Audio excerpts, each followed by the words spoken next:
Man, when I first started my business, I was like, what? This stuff really this easy? The whole time, right? I'm like, I got lied to. They played me. Oh my God. So when I was younger, I always wanted to have a business. I even went to school for business management because I wanted a business, right? So this is what I did. I wanted, let me start like this. I lived in a small town, right, in Illinois. And I used to go to the corner store, the food mart or whatever. And I always liked the idea that Abdul was able to chill all day, every day in his business at his corner store, get customers, get the normal customers every day, just sitting there, just relaxing, just getting his money, ringing you up, talking to you, whatever. He in there chilling, watching the news. Then once he closed up shop, he go down the street to the crib. I liked it. I liked it. I still liked it, but I love the fact that he had that luxury from what I was perceiving. I'm like, damn, I want a business. So I was like, I want that, but I want to do a little twist, my own little twist to it. I'm like, I want my own clothing store type stuff. Clothes, shoes. I want this. I want to have the market type stuff, and I wanted everything in one. That's what inspired me, because I wanted to be able to make that money. I wanted to be able to chill. I wanted to be able to know all my customers in my community, or just know all the customers and make sure they straight.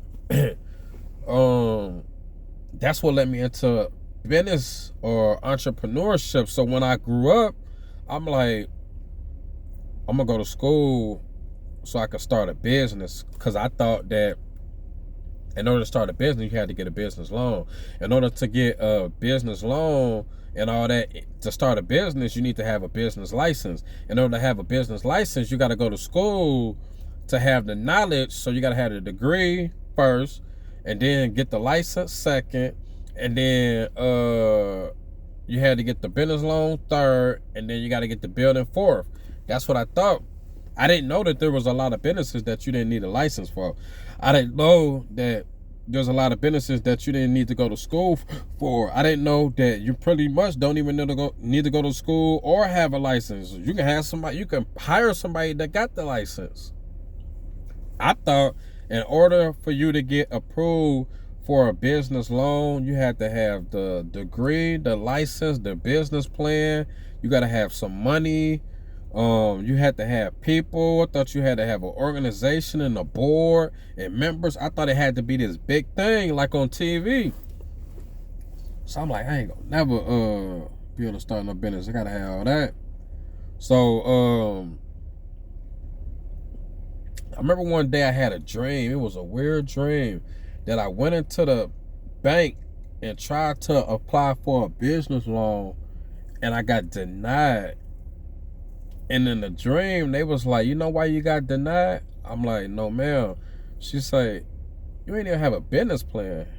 I'm like, a business plan? I just told you the plan. I'm finna start this business. I want to sell like clothes, shoes, and I'm gonna sell a lot of the stuff that I like, and I know I'm gonna sell a lot of stuff that most of the other stores don't sell. So I'm gonna be able to get the money to pay you back. That's the plan.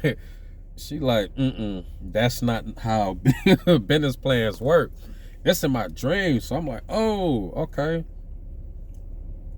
So anyway, once I figured out that you didn't really need to go to school or have a license or whatever, that's when I took off.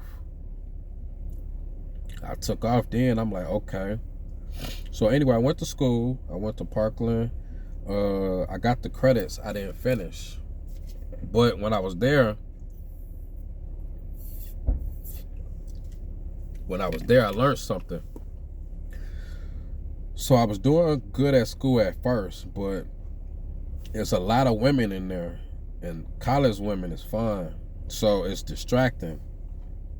So I'm trying to do all that, not paying attention to school. But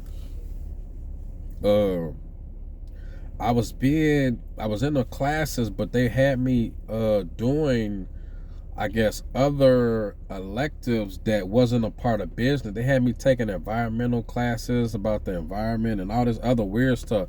I'm like, what's this got to do with business?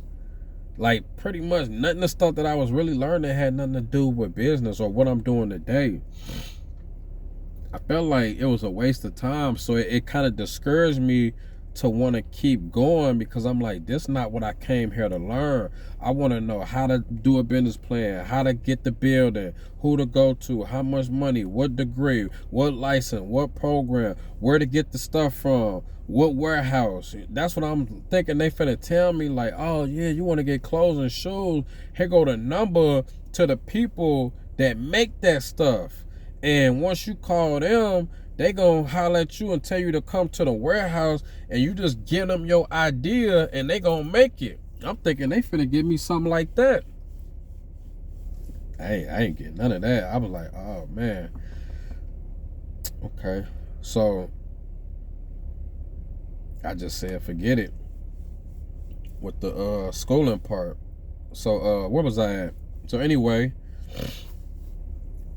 after the schooling part didn't work, I guess I went back to my regular life or whatever. I ain't really give up. It's still something I wanted to do, but I just said, man, it's whatever as far as that for right now. But then a few years back, once I started learning the credit,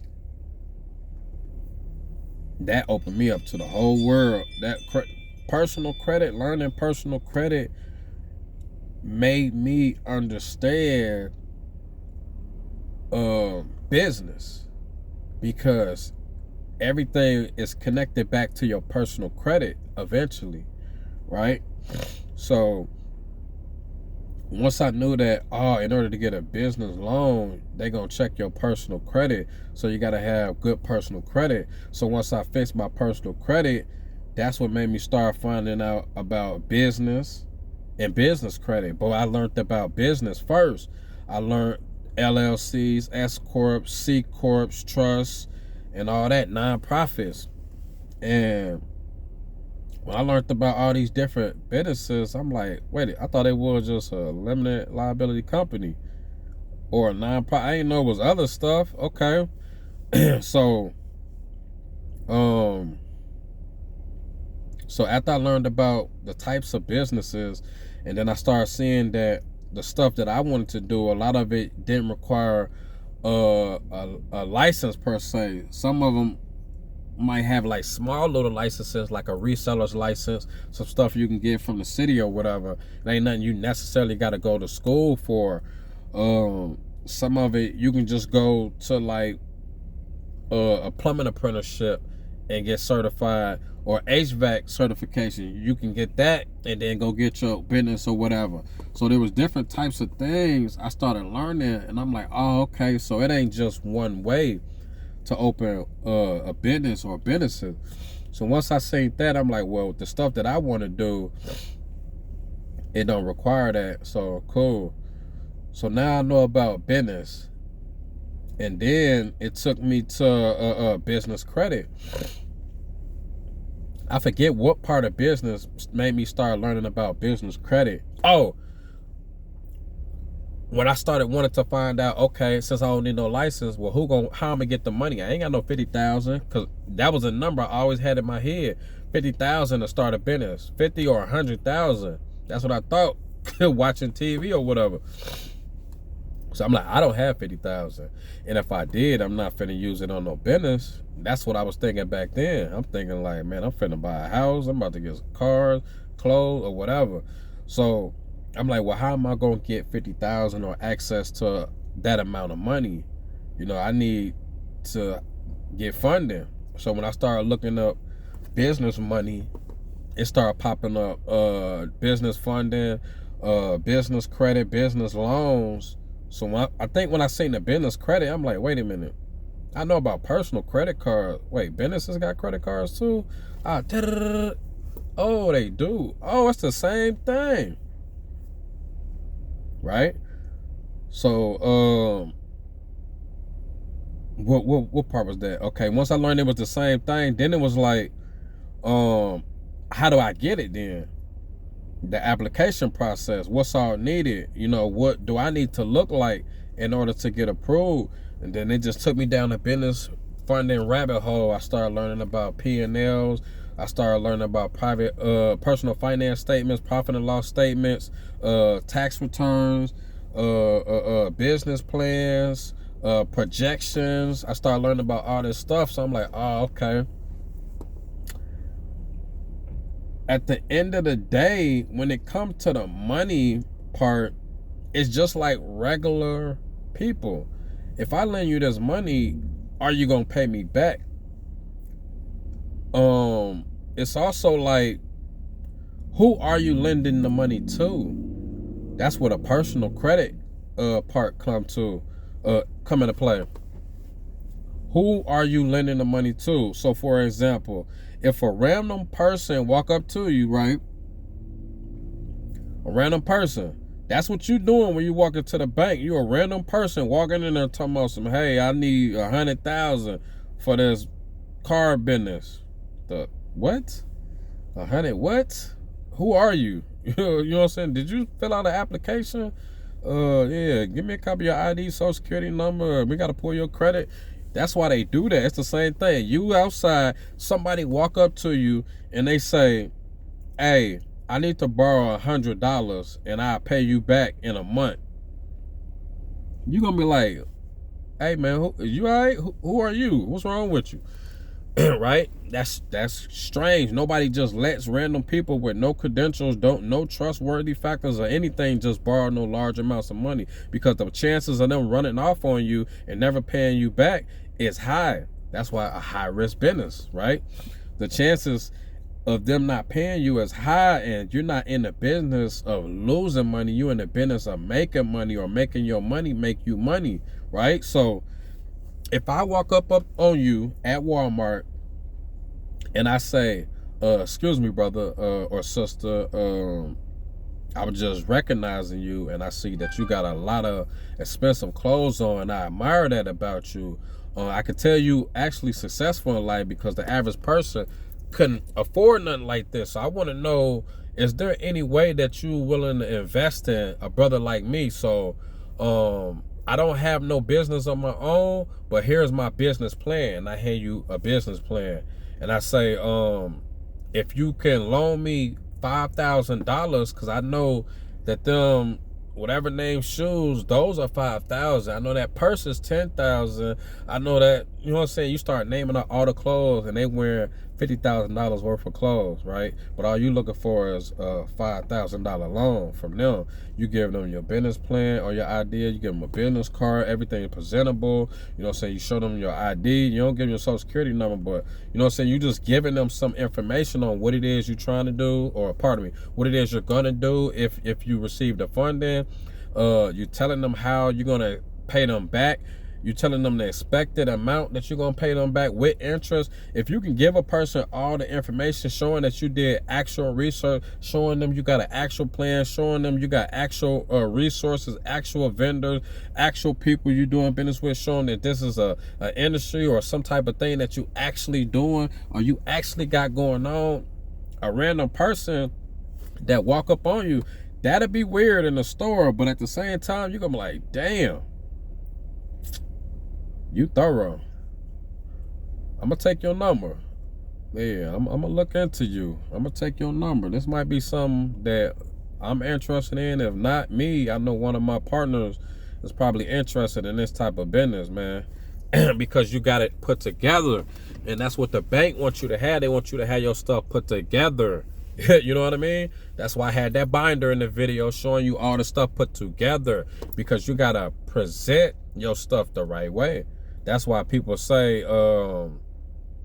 first impressions. When meeting somebody, they look at you, they see how you present it. If you look toe up, they gonna assume that you are broke, poor, negative, whatever the case may be, just off of your presentation. That's why a lot of people, even though they ain't got no money, they stay fly. So they project an image of they are wealthy, you know what I'm saying? Or they at least hold themselves together even in their lowest time. So You got to have your stuff put together. You got to get your stuff together. You got to be thorough. Organization. Be organized. Know what you're talking about when you're going after something. Be determined. Get comfortable with hearing no. That should make you laugh. Like, no? You sure you want to say no to me? Okay. Okay. That's how I look at it, no. Because I know my potential. I know my value. So when you saying no to me, I'm like, man, they missing out on a good thing. Not to be arrogant or cocky or none of them weak thoughts like that. I'm just saying, I know my value. I know what I bring. I know what I can do. I know how hard I work. I know how consistent I am. I know I can endure hard tests for a long duration of time, more than most people. I know it's almost, I ain't even gonna say that, but I know my value. So if you get comfortable with hearing no,